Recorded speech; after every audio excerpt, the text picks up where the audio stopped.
ऐसे ही शेख तकी ने एक दिन कहा भाई ये तो नहीं बात बनी, ये तो इसका तो जो नज़रों से नहीं गिरा राजा के, तो उसने स्कीम बनाई अपने मुसलमानों से सबसे मिलकर कहा कि भाई ये जादू जंतर करता है, और लड़का जो जल प्रवाह कर दिया गया था वो जीवित था, वो सदमे में था, और सदमे वाले कोई जादू जंतर करने वाले जीवित कर ही देते हैं। भाई इसको हम तब मानेंगे ये अल्लाह की जात है, इसमें कोई शक्ति है। मेरी पुत्री जो कब्र में दबा रखी है, शेख तकी पीर की पुत्री, कुछ दिन मरे हो गए थे उसको, और वो कब्र में दबा रखी थी, महीने या 20 दिन या जीते 2 महीने की 6 महीने की थी। और कहने लगा जब जानो मैं इसको मेरी बेटी को जीवित करके दिखा दे।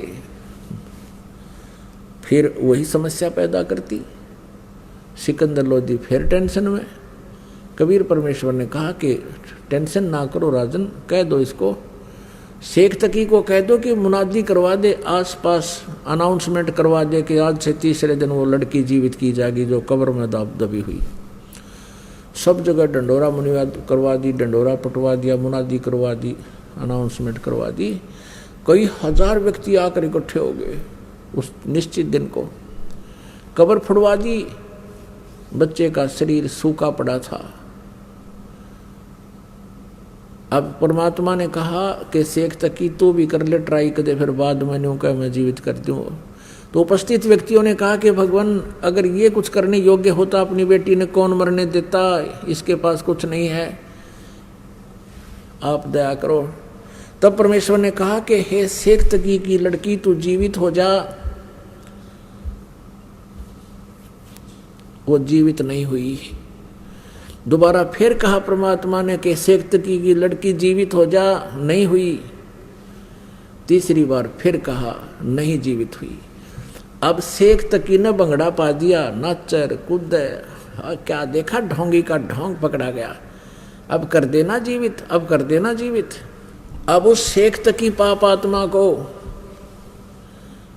अपनी पुत्री के जीवित न होने का गम नहीं था, और परमात्मा की पराजय की खुशी मना रहा था।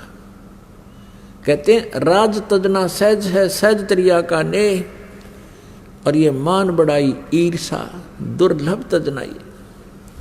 और ये तजे बिना भगवान नहीं मिल सकता। तब परमात्मा ने क्या कहा कबीर जी ने कि हे जीवात्मा जहां भी है तू, कबीर हुक्म से वापस आ जा और इस बच्ची के शव में प्रवेश कर और जीवित होकर बाहर आ जा। इतना कहते ही उस शरीर में हलचल हुआ, ऐसे कंप कपी, और एकदम वह बेटी खड़ी हुई। 12-13 वर्ष की उम्र की आयु थी उस समय उस लड़की की भी, और बाहर आकर दंडवत प्रणाम किया कबीर परमेश्वर को। सबने कहा कमाल कर दिया भगवान, कमाल कर दिया। कोई हजार व्यक्ति इकट्ठे थे, देख रहे थे इस दृश्य को। कमाल कर दिया, कमाल कर दिया। लड़की का नाम कमाली रख दिया, अपनी बेटी के रूप में अपने पास रखा। अब कबीर परमेश्वर जी ने कहा कि जा बेटी अपने पिता शेख तकी के साथ। तब लड़की ने 1.5 घंटा तक प्रवचन किए कि मेरा और शेख तकी जी का जितना संबंध था पुत्री और पिता का, वो समाप्त हो चुका था। मेरी आयु मनुष्य की शेष नहीं थी अब। उस लड़की ने कहा कि हे श्रोताओ, ये पूर्ण परमात्मा है, ये कबीर अल्लाह है, ये अल्लाहु अकबर हैं, ये स्वयं उतरे हैं। अपने पिछले जन्म की कई कहानी सुनाई कि पहले जन्म में मैं एक राबिया नाम की लड़की थी, ये परमात्मा मुझे वहाँ भी मिले थे। 4 वर्ष मैंने इनकी भक्ति की थी, फिर वह साधना त्याग दी थी, लोक लाज में आ गई थी। उसके कारण मुझे फिर एक और मनुष्य जीवन मिला बंसुरी का, और तीसरा जन्म मुझे आज ये कमाली का मिला था। ये भी मेरा उस भक्ति के, उस 4 साल की भक्ति जो मैंने की थी उसके कारण ये 2-1.5 मेरे अनमोल जन्म मुझे मिले थे। और अब मेरी कोई शेष जीवन नहीं था। ये पूर्ण परमात्मा आए हैं। मैंने भी गलती की थी लोगों, अब मैं बोलूँगी नहीं इस भगवान को। इन्होंने मेरी दिव्य दृष्टि खोल दी है और मुझे पिछला ज्ञान हो गया है। उसके बाद वो लड़की ने धिक्कार दिया शेख तकी को कि तू मनुष्य नहीं शैतान है। भगवान आए हैं तो ईर्षा कर रहा है। वो कहता है इसने मेरी लड़की को बहका लिया, जद्दू जंत्र कर दिया, इस पे कोई प्रेत छोड़ दिया, इसकी ओर ही बोल रही है। माना नहीं वो नालायक। लेकिन अन्य हजारों, कोई हजारों की संख्या में उपस्थित व्यक्तियों ने परमात्मा की जय जयकार की और नाम लिया, उपदेश लिया और शिष्य बन गए।